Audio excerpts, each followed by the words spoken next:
आलु कठै बर ओहो रिटेजी नमस्ते। नमस्ते। हेर्नु त यस्तो जाडो छ, यस्तो चिसो कठाङ जुदो अवस्था छ, कहाँ तपाईँ बिहान बिहान यसरी खुलेर बस्नु भयो? म छैन।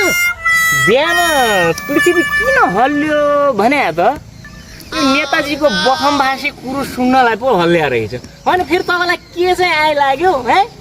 कहिले कुटो देख्नु भएको छ? यी कुटो यस्तो हुन्छ, खन्न सक्नुहुन्छ? नचाहिने कुरा गर्नु त तपाईँ नि। यसपालिको मतदान चाहिँ मलाई गर्नुपर्छ है। नचाहिने कुरा गर्नु त तपाईँहरू त पुरानो भइसक्नु। पार्टी पुरानो भएर के भयो त? म मान्छे नयाँ छु, फ्रेस छु, काम गर्न सक्छु, जोस जाँगर छ नि। ए हुन्छ, नयाँ भने त नयाँ हो क्या नेताजी। अब पुरानो पार्टीबाट उठेर मान्छे नयाँ हुन्छ र? युवालाई दिने हो क्या हजुर हामी त। ठ्याक ठ्याक ए त्यही भएर शान्तिको सास पनि लिएको छु नेताजी। हुँदैन हुँदैन हुँदैन। के गरी फगाउनु होला है? होइन अहिले भन्ने बित्तिकै यो त कति साह्रो चाहिँ जुस चल्या हो। पुरानो पार्टी भन्छ या पुरानो भन्छ, के गरी मनाउने होला? मनाउनु नसकिने पो त। ए रिठे